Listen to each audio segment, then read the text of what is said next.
Во-первых, позиция республики по отношению к продаже акций компании «Алроса» прежде всего исходит из того, что компания «Алроса» сегодня при всех своих недостатках является одной из самых устойчиво работающих компаний в Российской Федерации. Поэтому, когда обычно продаются активы, вы понимаете, когда прежде всего ищут более эффективного собственника. Поэтому сегодня я считаю, что те вопросы, разговоры, которые вокруг акций идут, с точки зрения получения доходов в бюджеты разных уровней, в том числе и федеральный уровень, это вопрос, конечно, обсуждаемый.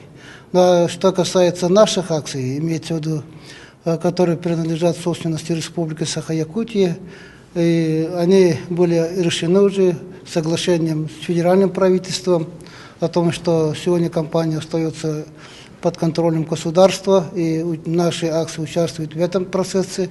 А что касается 8%, то они прежде всего защищены законом республики в управлении акциями, которые мы определили, что они будут едины с государственными акциями республики.